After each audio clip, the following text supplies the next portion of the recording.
कल विचार चल रहा था, एक श्रुति का दूसरा नाम, 3 नाम थे ना, 2 बता दिया था, ताना और एक श्रुति।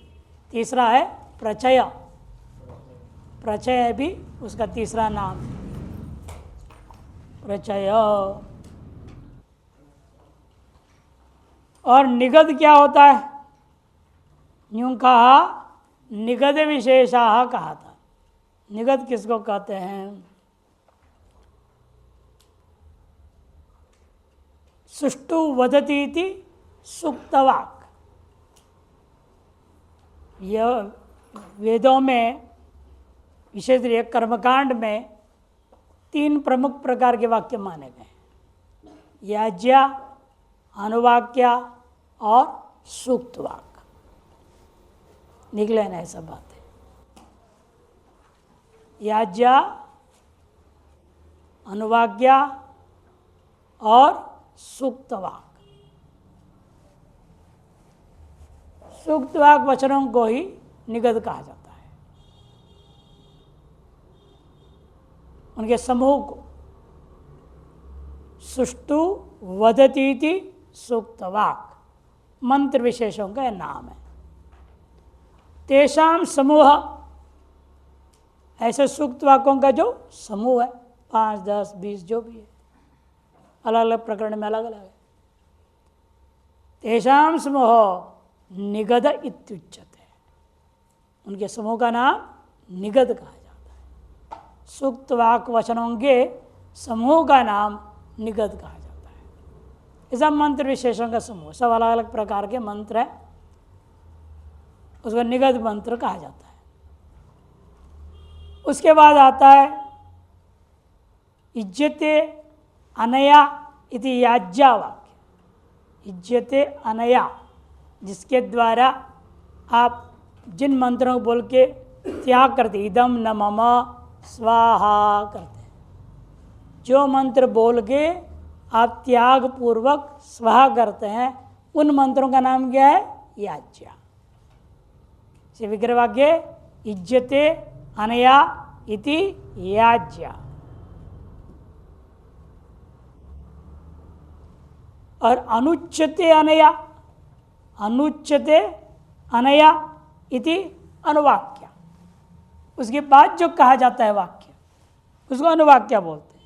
2 प्रकार के, पहला बता दिया सूक्तम,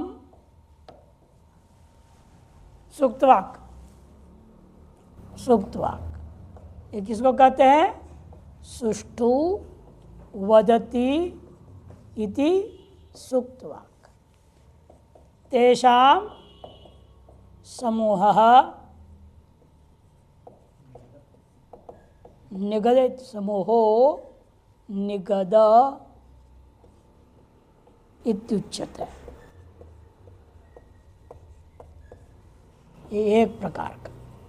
दूसरा, इज्जते अनया इति याज्ञा। इज्जते अनया इति याज्ञा। और तीसरा है अनुच्यते अनया, अनुच्यते अनया इति अनुवाक्या। अनुवाक्या कहा जाता है।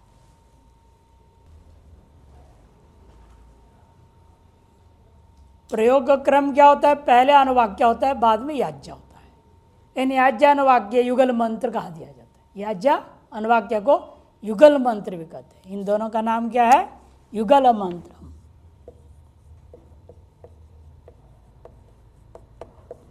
बोलने की सुविधा के लिए हम लोग याज्ञा अनुवाक्य बोलते हैं।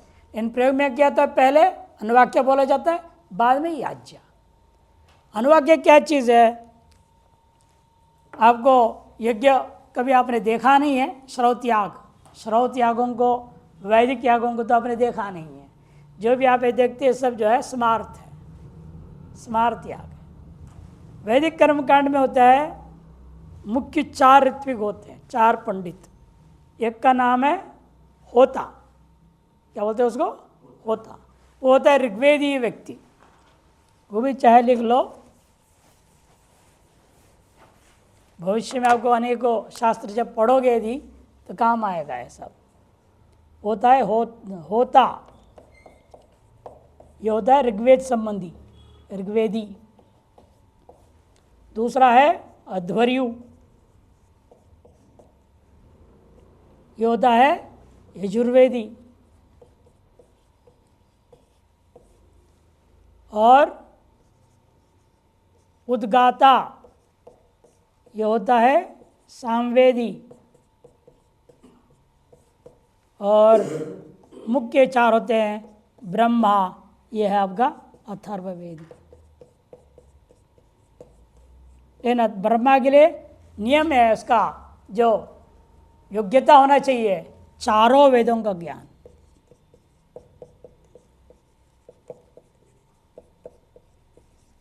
चारों वेदों का ज्ञान उसको होना चाहिए। भले वो अथर्ववेदी प्रधान है, लेकिन चारों ज्ञान रख वही ब्रह्मा पोस्ट में बैठ सकता है। और आजकल ऐसे कोई पंडित मिलता नहीं है, इसलिए क्या करते हैं, एक बर्तन में चावल भरते हैं, उसे दर्भ का यूँ बना देते 3 चेहरा जैसे, कहेंगे ये ब्रह्मा जी हैं। उनमें ब्रह्मा जी का आह्वान, यो ओम ब्रह्मांडम को बोलते हुए उसको आह्वान करेंगे, ब्रह्मा जी आप आके बैठिए, हमारा कर्मकांड में जो भी गलती सलती हो सब ठीक करते रहना। उसके लिए उनको बिठाया जाता है। ब्रह्मा का काम क्या है, जितने भी यज्ञ में कमी हो केवल दृष्टि से और चिंतन से दोष को दूर करना। और इसका काम है केवल गाना, जितने भी गाने की चीज़ें होती है स्तोत्रों को वो गाया करता है। बाकी सारा काम इन दोनों के हाथों में ही है। अध्वर्यु मुख्य रूपेण ऑर्डर देते जाता है और उसे पालने करता है। अध्वर्यु कहता है अनुब्रूही, क्या कहेगा वो, अनुब्रूही। तो होता ये क्या करता है, अनुवाक्य मंत्रों को पाठ करेगा पहले।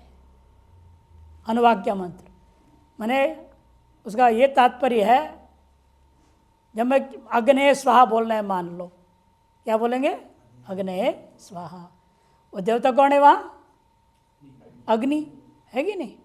उस अग्नि के बारे में पहले बोलेगा, अग्नि कौन है, क्या देवता का स्तुति करेगा। उन वाक्यों का नाम है अनुवाक्य। पहले अग्नि के, हे अग्नि आप ऐसे वैसे वैसे आप आइए और हमारा हविष्य को स्वीकार कीजिए। तो पहले अनुब्रूही बोलते ही होता क्या करेगा, अनुवाक्यों का पाठ करेगा। फिर अध्वर्यु क्या बोलेगा, यजा, ये आदेश देगा यजा। तो वो क्या करेगा, होता इदम न मम स्वाहा करके डाल देगा। वो त्याग पूर्वक, इदम न मम क्या होता है, त्याग करना। अग्नये इदम न मम स्वाहा। शास्त्रीय सिद्धांत त्याग के बाद ही तो तुम दोगे, अपना स्वत्व को त्यागना पड़ेगा। ये मेरा नहीं है, ये आप देवता का है। अरे अग्नि आप इसको उन तक पहुंचा दो उस देवता के पास। तो अग्नि देवता को हाथ में देते हैं, अग्नि में डाल रहे हैं कि नहीं, भस्म करने के लिए डाल रहे हैं। हम कह रहे ये अग्नि देवता, इसको वहाँ पहुँचा दो। वो सूक्ष्म रूप में पहुँच जाता है, इधर भले भस्म होते रहे चीज स्थूल वस्तु। ये वैदिक प्रक्रिया है। ये आदेश देगा पहले अनुब्रूही, तो क्या होता है, अनुवाक्या का पाठ होता है। और फिर आदेश देगा यज, तब याज्ञा मंत्र का पाठ होता है। ये 3 प्रकार के मंत्रों से सारे यज्ञ संपन्न हो जाता है। निगद मंत्र होते हैं जो सुष्टु वदति इति सूक्त वाक्य, जिसमें अधिकतर उद्गाता उसको गाया करेगा। अच्छी बातें हैं, स्तोत्र वगैरह है, स्तुति वगैरह है, ये उसको पहले बोलेगा। इनके आपस में मिल करके सारा कर्मकांड होता है। प्रमुख ये है, इनके 3-3 एक के बिछेड़े हैं, कुल 16 होते हैं पंडित वैदिक याग में। ये प्रमुख 4 है। इस प्रकार से इसके पूर्व सूत्र का विषय में जो शेष थोड़ा बहुत बचा था कल बोलना, वो पूरा हो गया। अब आगे बढ़िए। उच्चैस्तरां वा वषट्कारः, उच्चैस्तरां वा वषट्कारः उस होता का एक नाम है वषटकार। होता का ही नाम है वषटकार, क्योंकि जब वो स्तोत्र पाठ करेगा ना, अनुब्रूही बोलने से अनुवाक्या मंत्रों के जब पाठ करेगा, समाप्ति हुआ कैसे पता चलेगा अगले को? चुप बैठने से वो सोचेगा थोड़ा रुक गया होगा, थक गया होगा, क्या पता चलेगा समाप्त किया। समाप्ति का द्योतन होता क्या करेगा? वषट बोलेगा। जैसे उसने बोला अनुब्रूही आदेश दिया तो अनुवाक्य पाठ होने लगा, पाठ समाप्ति भी वषट बोलेगा। तब वो कहेगा फिर आगे का यजा, फिर आगे मंत्र बोल के स्वाहा होगा, याज्ञा मंत्र बोल के। ये प्रक्रिया है वैदिक की प्रक्रिया। इसे जो वषट ऐसे बोलने वाला कौन है? होता। से होता के एक नाम पड़ गया वषटकार। यानी वषटकार शब्द से मतलब नहीं मुझे, वो जो बोलता है वषट, इसका क्या स्वर होगा? उसे उच्च स्तरम वा वषटकार बना। उच्च स्तर मने उदात्त तर होगा, उच्चैर उदात्त, उच्च स्तर मने उदात्त तर, उदात्त तर उच्चारण करेगा उस प्रकार से, और थोड़ा ज़्यादा उच्चारण, ताकि सबको पता चले ये स्तोत्र समाप्त हो गया, अनुवाक्य मंत्र समाप्त हुआ। अन्य जितने भी वहाँ पंडित होंगे कर्मचारी तुरंत सावधान हो जाएंगे, आगे काम के लिए तैयार हो जाएंगे। इसे उदात्त नहीं उदात्त तर उसको उच्चारण करना पड़ेगा। ये विधान कर रहे हैं वषट शब्द में उदात्त तर स्वर का विधान करने वाला है सूत्र है। उच्च स्तराम अव्यय है, वहाँ भी अव्यय है, और वषटकार प्रथमा का एक वचन है। उच्चैरित्यनेन उदात्तो गृह्यते, स्पष्ट हो गया ना? उच्च शब्द से क्या होता है? उदात्त को ग्रहण किया जाएगा। अयम उदात्त, अयम उदात्त, अयम अनयोर अतितराम उदात्त। ये उदात्त वर्ण है, ये भी उदात्त वर्ण है। इन दोनों में से ये क्या है? उदात्त तर है। दो में से एक को ज्यादा अतिशय बताने के लिए तरप प्रत्यय होता है। बहुतों में अतिशय बताने के लिए तमप होता है।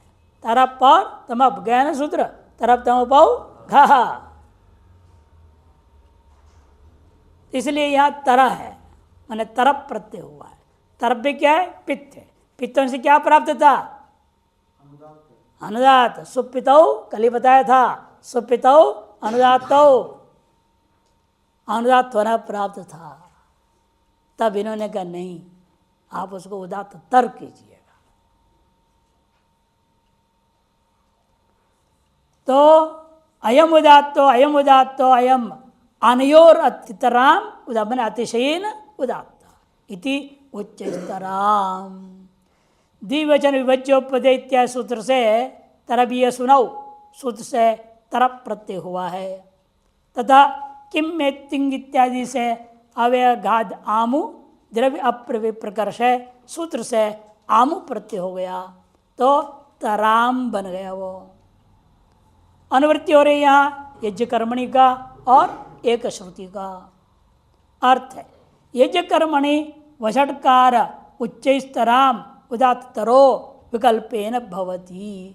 यज्ञ कर्म कांड में जब वषट शब्द बोला करेगा, वह वषट शब्द को उदात्त तर करके आप पाठ कर सकते हैं। विकल्प है, उदात्त भी पाठ कर सकते हैं। विकल्पेन उदात्त तर हुआ। पक्ष इसलिए क्या होगा? उदात्त भी उच्चारण करना नहीं चाहते हैं आप, एक श्रुति कर दो सामान्य बिना स्वर का। विकल्पेन क्या होगा? एक श्रुति, अनुवृत्ति है ना एक श्रुति का, वो आ जाएगा। या तो उदात्त तर उच्चारण करेंगे या एक श्रुति उच्चारण करेंगे। वषटकार शब्देन अत्र वौषट शब्दो गृह्यते। देखो, वषटकार शब्द से हमें व्यक्ति को नहीं लेना है, व्यक्ति जो बोलता है क्या बोलेगा? वषट, वौषट, श्रौषट, ऐसे शब्द होते हैं। अलग अलग कार्य में अलग अलग बोलना पड़ता है। कभी मौका मिलेगा तो वैदिक कर्मकांड देखो तो पता चलेगा कब क्या बोला जाता है, किस तरह से व्यवहार चलता है वहाँ सारा। जैसे रोबोट काम करते हैं, रोबोट आज के ज़माने में दिखाते हैं, वैसे वहाँ सब चलता है, फट फट फट फट सब काम।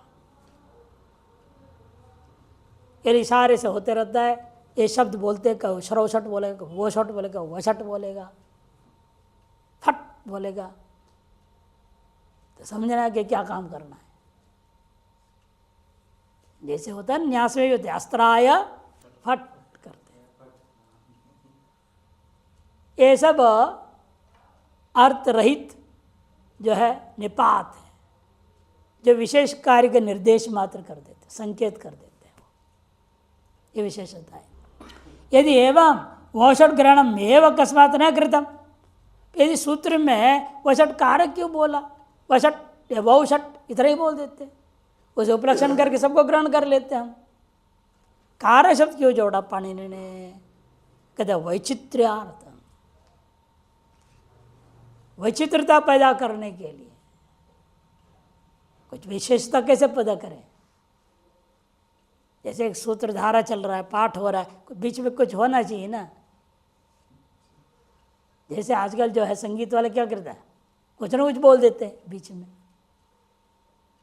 आपने कभी सुना भजन, एक अग्रवाल जी करके बोलते थे, भजन गाते थे, प्रमोद अग्रवाल से कुछ नाम था, बहुत प्रसिद्ध।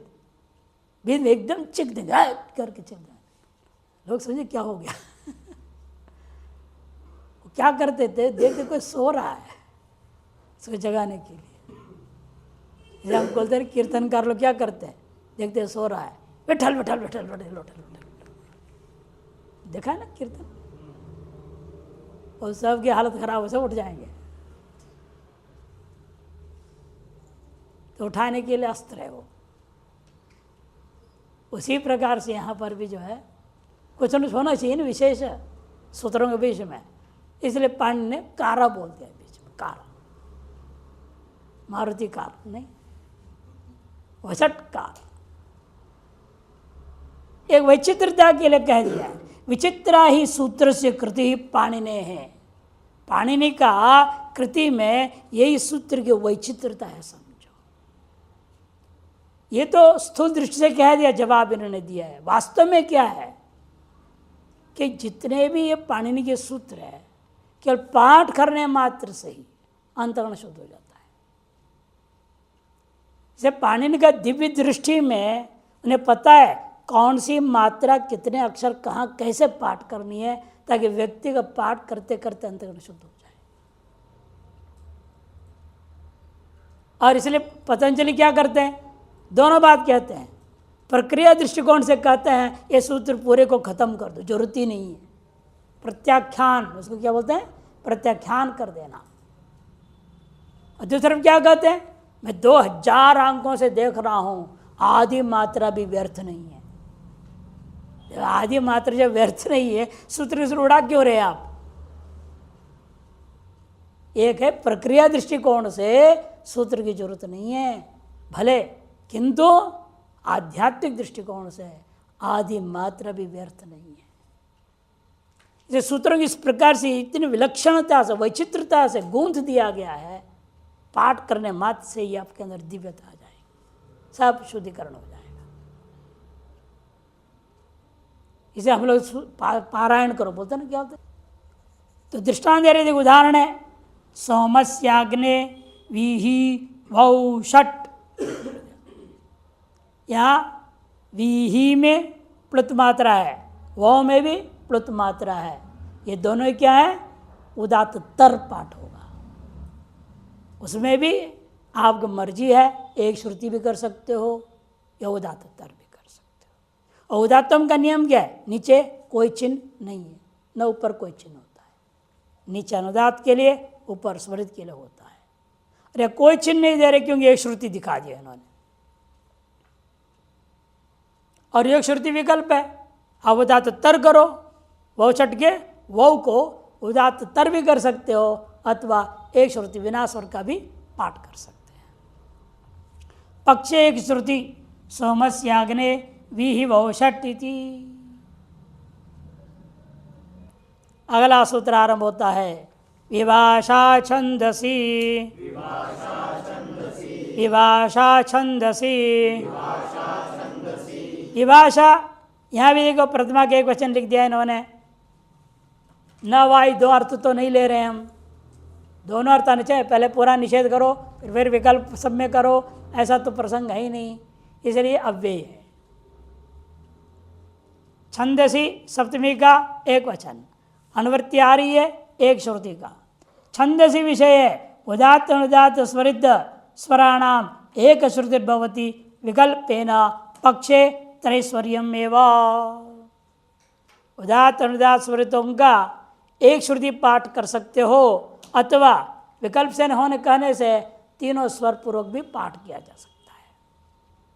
वेद पाठ में आपकी मर्जी है।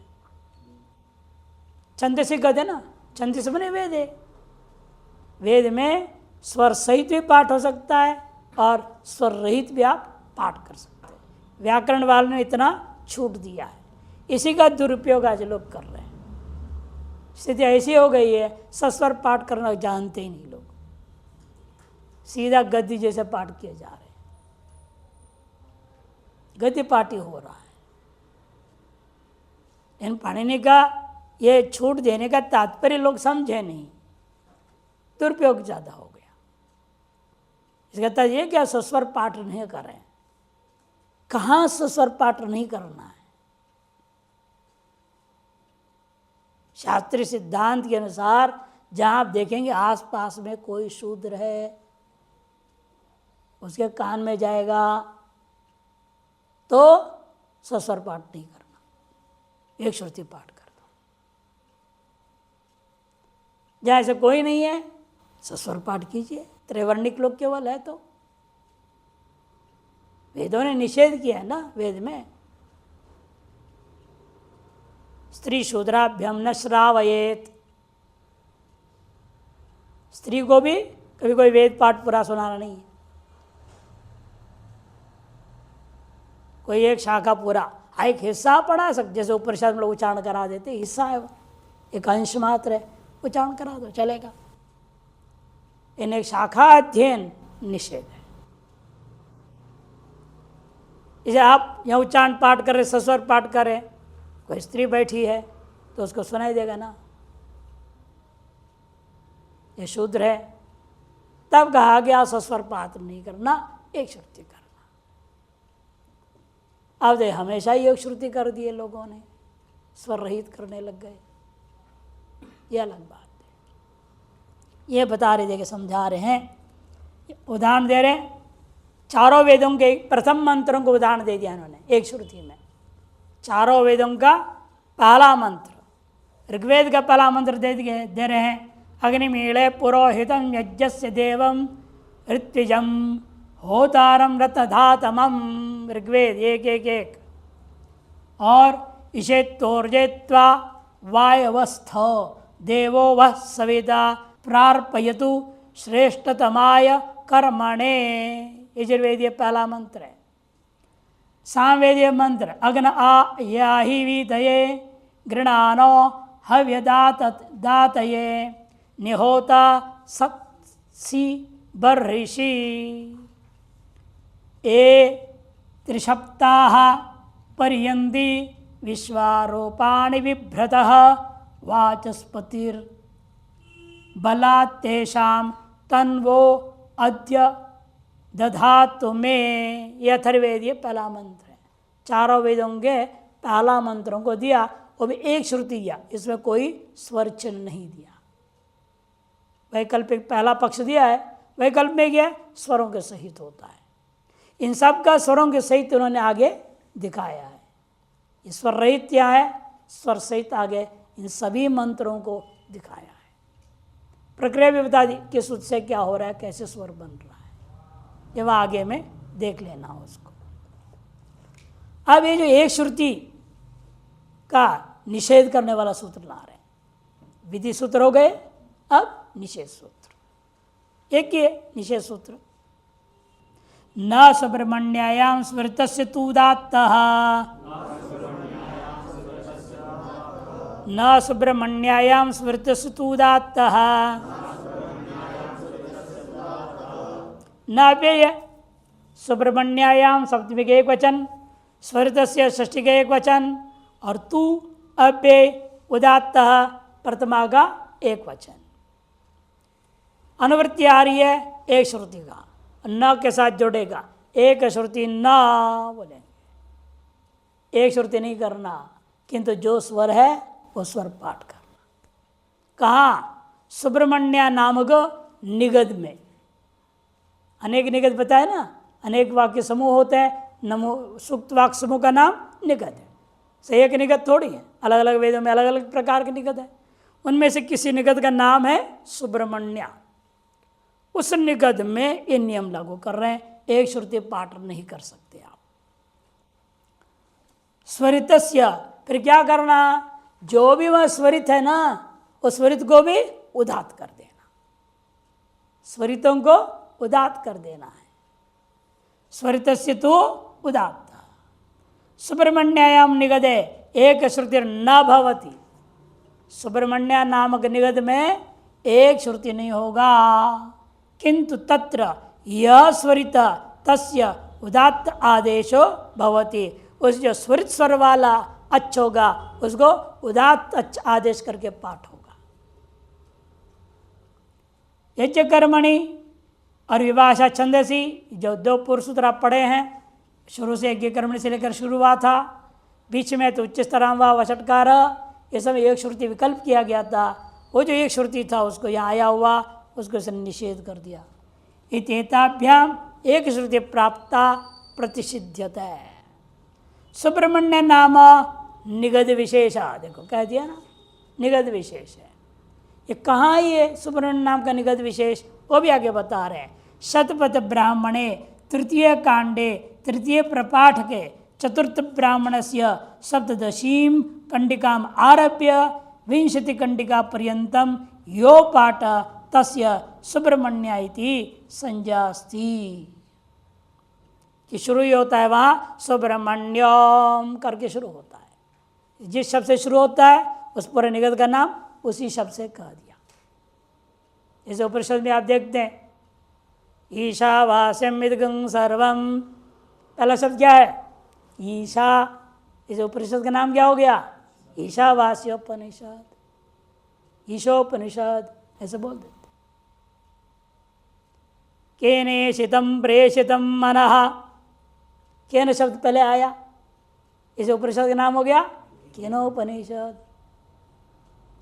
इस तरह से जिस शब्द से वो निगद आरंभ हुआ है, किस शब्द से? सुब्रमण्य शब्द से, अतः उस पूरे निगद का नाम रख दिया सुब्रमण्य निगद। उस निगद के लिए नियम बता रहे हैं, उस निगद में एक श्रुति पाठ नहीं कर सकते। जो जैसा स्वर है वैसे पाठ करना। फिर का किंतु, तू मैंने किंतु, उसमें भी जितने स्वरित है उनको उदात्त बना दो। अर्थात क्या हुआ? उदात्त और अनुदात्त दो ही स्वर से पाठ होगा। जो स्वरित भी हो गए उदात्त, उदात्त तो है ही, पहले जो उदात्त है सो है ही, और अनुदात्त है, अनुदात्त उदात्त और स्वरित था, स्वरित को आपने उदात्त कर दिया तो बचा क्या? अनुदात्त और उदात्त। पूरे निगद को इसलिए दो ही स्वर से पाठ करना होगा, ये इनका कहना है। सुब्रमण्योम इंद्र गच्छ हरिवा गच्छ मेधातिथिर मेष वृषणस्वस्य मेने गौरावस्कंदिन अहल्यायै जार कौशिक ब्राह्मण गौतम ब्रुवाण स्वसूत्यामागच्छ मघवन। शतपथ 3, 3, 4 17वां है। इन वास्तव में शुरू हुआ है चौथे ब्राह्मण का, 17वें से ही शुरू हुआ। वो शुरू वाले उन्होंने दिखा दिया, 17, 18, 19, 20।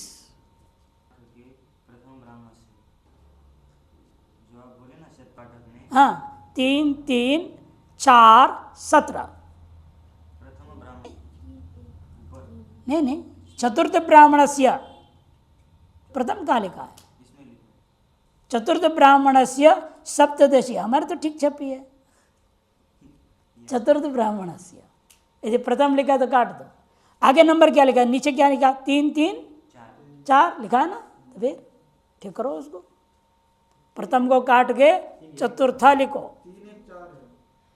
3 1 4 नहीं, 3 3 4 17, 3 3 4 17,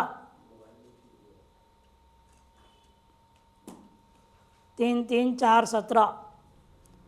इसे वहाँ होना चाहिए चतुर्थ ब्राह्मण से, तृतीय कांडे तृतीय प्रपाटके चतुर्थ कांड से ब्राह्मण से सप्तदशी कंडिका आरभ्य विंशति कंडिका पर्यंत 17 18 19 20 चार कंडिका है? नहीं 17 से 20 जो गद्दी लिखे है ना, विंशति कंडिका पर्यंतम लिखा है ना उसमें, विंशति कंडिका पर्यंतम माने 20वीं पर्यंत, 17 18 19 20। ये 4 कंडिका का नाम सुब्रमण्य नाम का निगद है। इसे पूर्व अलग है, आगे अलग है, इतने का नाम सुब्रमण्य निगद। उसमें उन्होंने नियम बना दिया, इसे चिन्ह आप देखिए कहीं भी स्वरित नहीं रह गया, सब स्वरित भी हो गया उदात्त। यज्ञ कर्मणि 1 2 34 तदिवास छंदसी 1 2 36, इनकी एक श्रुति जो प्राप्त था उसको इसने बाध दिया, निषेध कर दिया। स्वरित से का अनुवृत्ति जाएगा अगले सूत्र तक।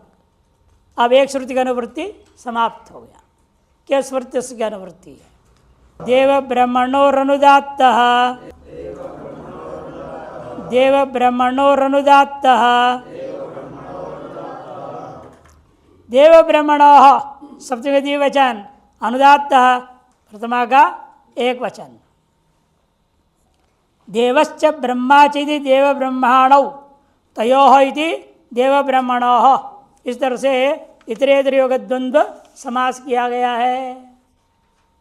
अनुवृत्ति आई है स्वरितस्य का, अर्थ कर रहे हैं देव ब्रह्मणोः शब्दयोः, 2 शब्द देव और ब्रह्मन शब्द, इन दोनों शब्दों के लिए कह रहे हैं। इन दोनों शब्दों के लिए स्वरितस्य अनुदात्त होती, स्वरित के स्थान में पूर्व सूत्र ने क्या किया था? उदात्त किया था। यह सूत्र कहता है स्वरितों को अनुदात्त बना के पाठ करो।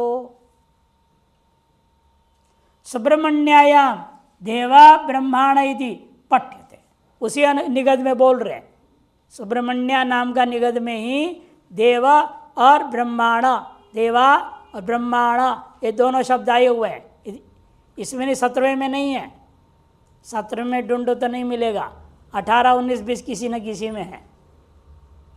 17 में देवा शब्द आया नहीं, ब्रह्मांड शब्द भी आया नहीं, तो 18 19 20 किसी में है। तत्र पूर्व सूत्रेण स्वरित सुदात्त प्राप्त होती। इसे पूर्व सूत्र क्या होता है? पूरे निगद के लिए उसने कहा था स्वरितों को उदात्त कर दो, तब उसने कहा उसी में ये 2 शब्दों में स्वरित को उदात्त नहीं करना, किंतु स्वरित को अनुदात्त करके पाठ करना।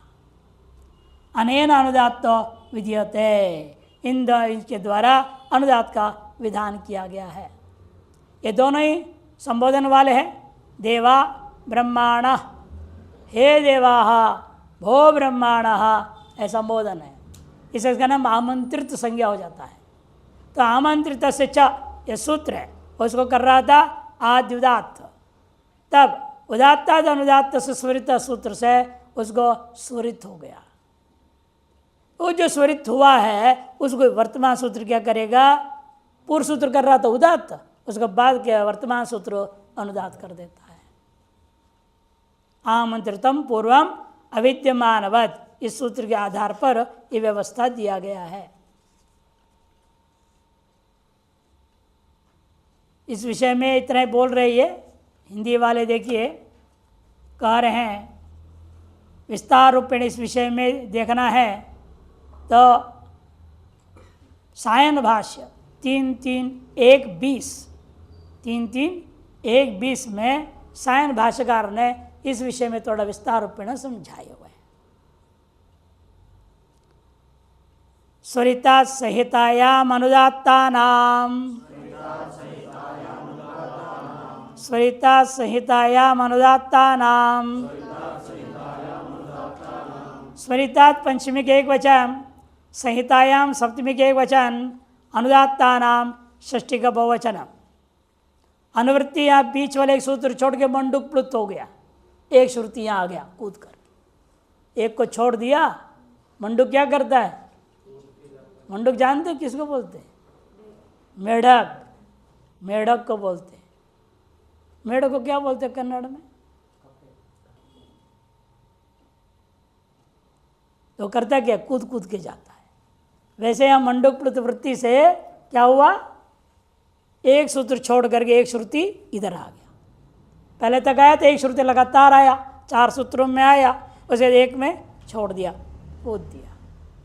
तो मंडूक प्लुत वृत्तिया से अनुवृत्ति के नियम के आधार पर एक श्रुति यहाँ पर अनुवृत्ति हो गई। शब्द अर्थः स्वरितात् परेशान अनुदात्ता नाम एक श्रुतिर्भवति संहितायाम विषय। स्वरित से पर में जितने भी अनुदात होंगे वो सभी अनुदातों को एक श्रुति पाठ करना, माने स्वर रहित पाठ कर देना, अनुदातों को त्याग देना। संहितायाम विषय, लेकिन कब होगा? जब संहिता गम्यमान हो। तो संहिता कहाँ होती है? श्लोक बोलो, श्लोक क्या है? संहितैक पदे नित्या नित्या धातुपसर्गयो नित्या समासे वाक्ये तो सा विवक्षाम अपेक्षते। ये संहिता है। संहितैक पदे नित्या,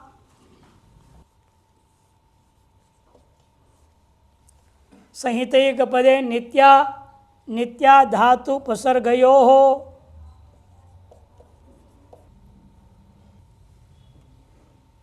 नित्या समासे वाक्ये तु सा विवक्षाम अपेक्षते।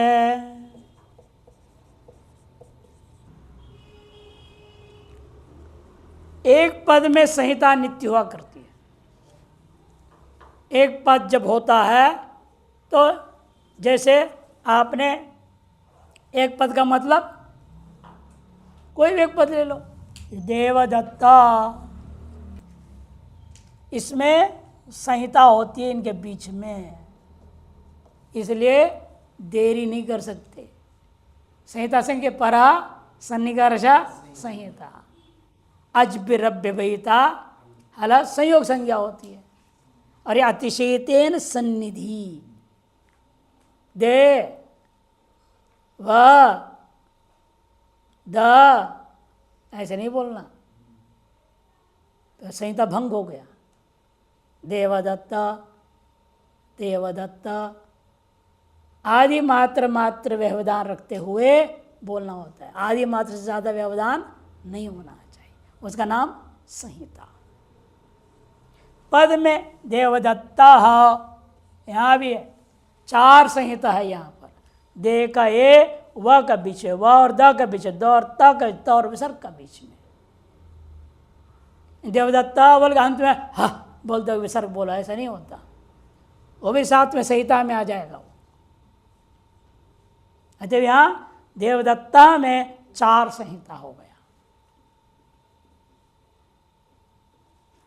नित्या धातु उपसर्गयो, जैसे आ, ये क्या है? उपसर्ग, गच्छति प्रयोग करोगे, आ गच्छति, ऐसे नहीं बोल सकते। क्यों? ये उपसर्ग है, ये धातु है, इन दोनों के बीच में संहिता होती है। और नित्य है, मर्जी से विकल्प नहीं कर सकते। इसलिए आगच्छति आगच्छति एक साथ ही बोलना पड़ेगा, अलग करके नहीं बोल सकते। और नित्या समास से, समास का दृष्टांत आप पढ़ते हैं कहाँ? जैसे सुधिभिः उपास्य, यहाँ समास होने से सुध्युपास्य बन जाता है।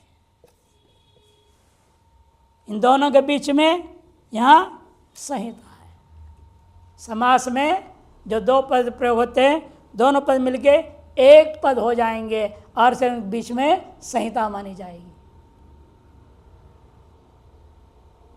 और वाक्य में आपकी मर्जी है, संहिता मानना। वाक्य तु सा विवक्षा, माने वक्ता की इच्छा, ये विवक्षा अपेक्षित है, उसके अधीन होता है।